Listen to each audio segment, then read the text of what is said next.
Caros amigos que me acompanham por aqui nesta rede social, faço esta breve live para divulgar o curso que, juntamente com o professor Marcos Boeira, ministrarei sob o título de Lei Natural e Direito Natural, entre Santo Tomás de Aquino e a escolástica barroca, mais propriamente a espanhola del siglo de ouro, da escola de Salamanca, que nos deu alguns juristas de linha tomista extraordinários, como o Domingo de Soto, como Francisco de Araújo e outros nem tão próximos de Santo Tomás assim.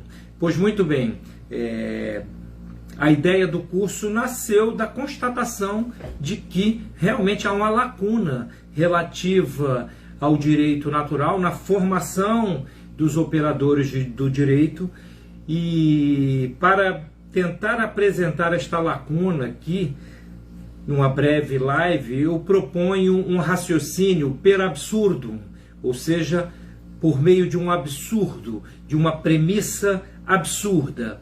Pressuponhamos, por exemplo, que as leis brasileiras, as leis da Constituição de 1988, sejam perfeitíssimas e, portanto, se todos a seguissem, haveria como sucedâneo a paz social e mais, até uma certa tendência à felicidade dos cidadãos, já que onde a paz reina,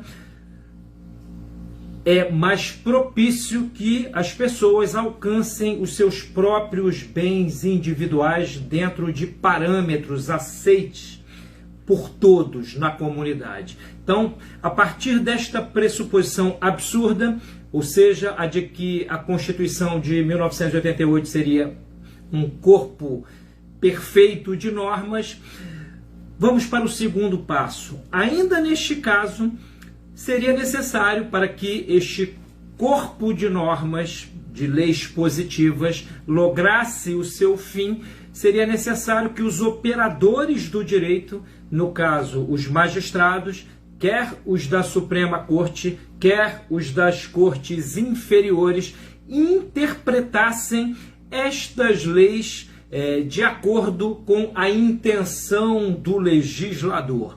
Ou seja, o que eu quero dizer é o seguinte: de nada adianta um corpo de leis presumivelmente perfeito se os operadores do direito, sobretudo os magistrados, não sabem interpretar as leis de maneira devida, porque lhes falta base filosófica, lhes falta base filosófica ampla, aliás, desde base metafísica até uma boa antropologia filosófica, uma boa teoria do conhecimento, enfim, eles interpretam as leis sem saber o que é o homem. Agora voltemos para o mundo real. O que nós sabemos é que, de fato, a Constituição de 1988 está muito longe de ser perfeita e, por outro lado, nós sabemos que os nossos legisladores, eles só podem ser assim chamados por uma espécie de forçosa analogia. Eu, particularmente, não conheço nas nossas casas legislativas quem há décadas mereça o nome de legislador. É o nosso sistema político, às vezes nele, aliás, às vezes não, corriqueiramente, entronizam-se cavalgaduras em cargos legislativos, e estas que muitas vezes não sabem nem sequer seguir as normas, as leis gramaticais da própria língua em que vão legislar, muitas vezes são criaturas desassistidas pelo logos, digamos assim. Então, o que eu propus foi um raciocínio por absurdo. Ainda que a nossa Constituição fosse perfeitíssima, o que nós vemos na prática é um sem número de juízes que não sabem aplicar as leis de acordo com a intenção dos legisladores. O que significa o seguinte: é uma desgraça social, o que provém desta má interpretação das leis constitucionais, que, na verdade, estão longe de ser perfeitas, são problemáticas sob vários aspectos, mas são as que estão em vigência. Então, o que vemos hoje é uma espécie de tragédia social com base, digamos assim, com patogenia na própria lei, assim como também na interpretação dessa lei por parte de magistrados de diversas cortes, das mais diversas cortes. Não é preciso ser nenhum Aristóteles, não é preciso ser nenhum Cícero, não é preciso ser nenhum Platão para, contemplando a situação contemporânea, chegarmos à conclusão de que algumas decisões de magistrados que vemos hoje dia após dia, no meio desta crise sanitária global, muitas dessas decisões são contra o direito. Ou seja, o juiz seria aquele que diz o direito, de acordo com os clássicos romanos e também medievais. Ius dicens, ou seja, o juiz seria aquele que diz o direito. Quando ele não diz o direito, ele está não apenas prevaricando da sua função, como com isto acarretando males sociais que muitas vezes se transformam como que em calos que se sedimentam, e o que se vê daí é a crescente desordem entre as mentes. Pois muito bem, eu trouxe aqui para ler um trechinho do Tratado de Justitia et Iure, do grande Domingo de Soto, o principal expoente da escola de Salamanca, que o professor Marcos Boeira aborda neste curso Lei Natural e Direito Natural, entre Santo Tomás de Aquino e a Escolástica Barroca, curso este que estará à disposição para os interessados a partir da meia-noite de hoje, para quem quiser adquiri-lo.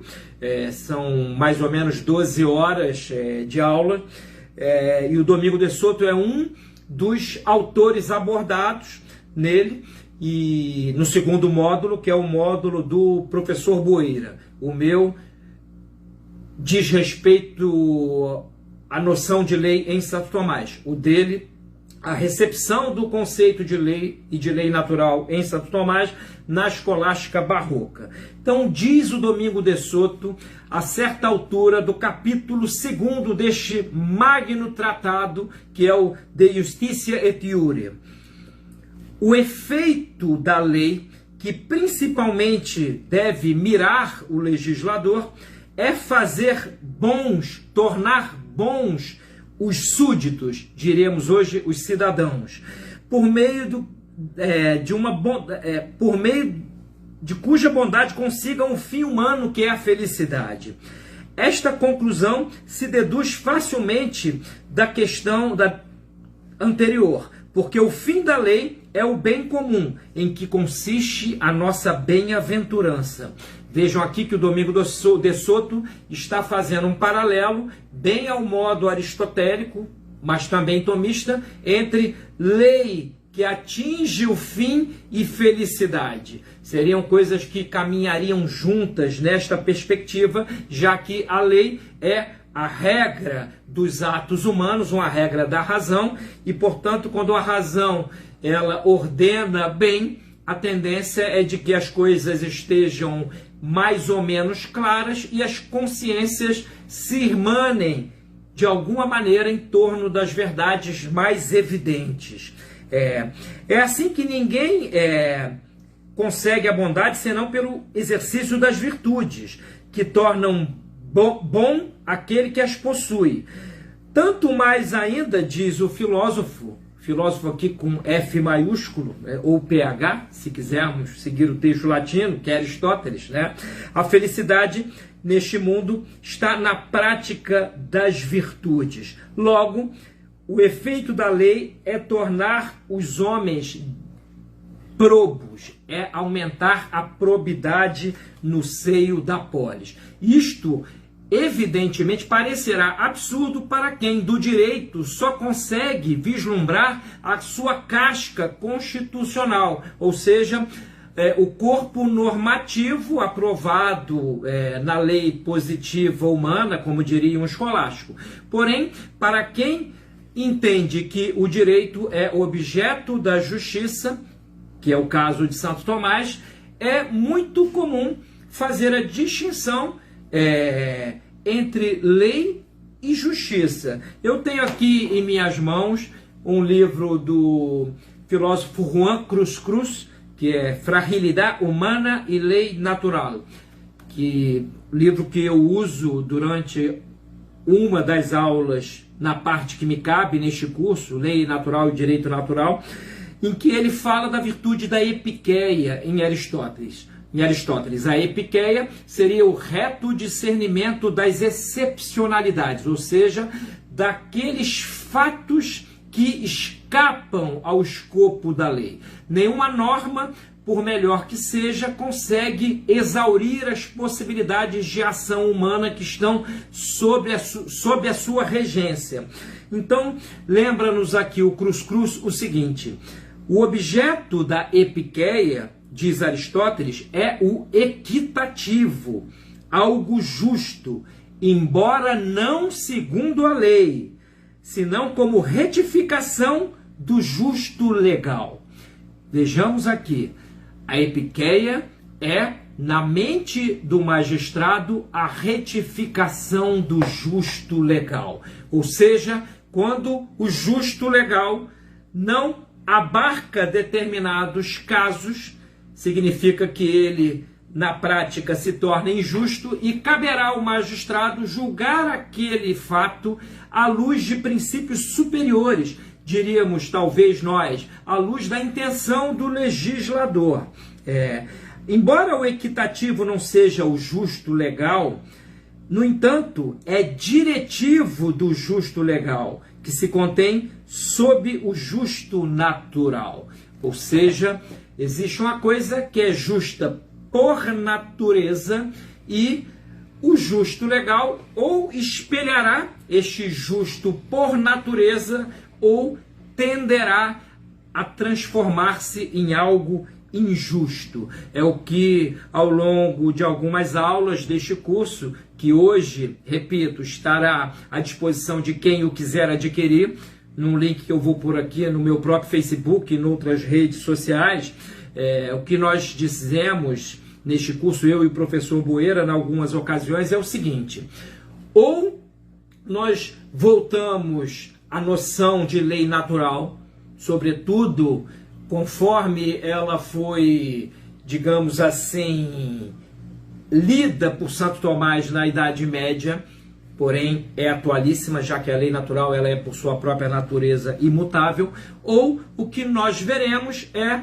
um crescente desconcerto da parte dos magistrados que gerará uma crescente desordem social, fazendo com que os cidadãos não apenas não alcancem a felicidade possível na polis, mas voltem-se uns contra outros. Alguém tem alguma dúvida disto?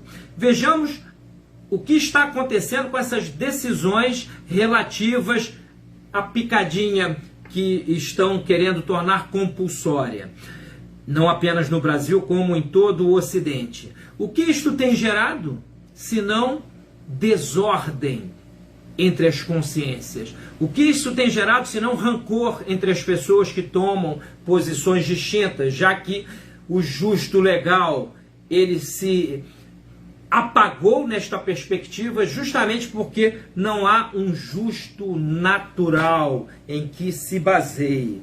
E aqui o Juan Cruz Cruz, ele diz algo, eu fiz um apontamento à margem do livro, que é o seguinte: o legislador deve saber que entre a universalidade do enunciado da lei e a totalidade dos casos particulares humanos haverá sempre uma assíntota.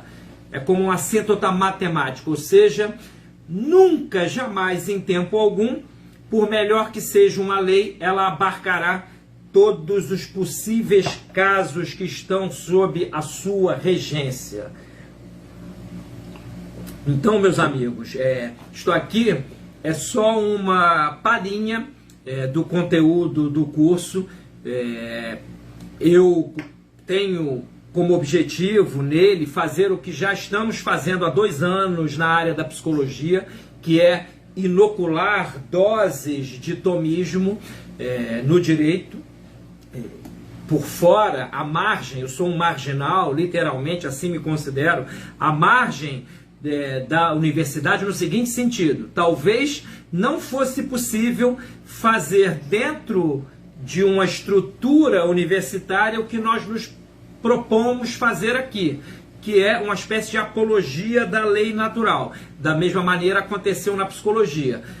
Publicamos recentemente o livro A Praxis da Psicologia, do professor Martim Echavarria, e já estamos no 3º curso de psicologia tomista, e assim esperamos fazer também no direito.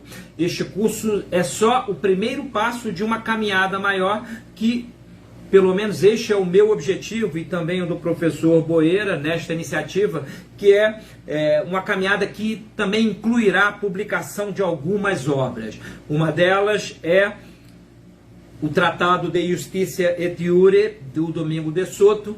Outras são os comentários ao Tratado da Lei na Suma Teológica, feitos pelo Francisco de Araújo, um grande comentador de Santo Tomás, na Escola de Salamanca, assim como outras obras. E é óbvio, haverá pessoas que, muitas delas, a quem não interessará esse conteúdo, porque já tem uma noção sólida do que seja a lei natural.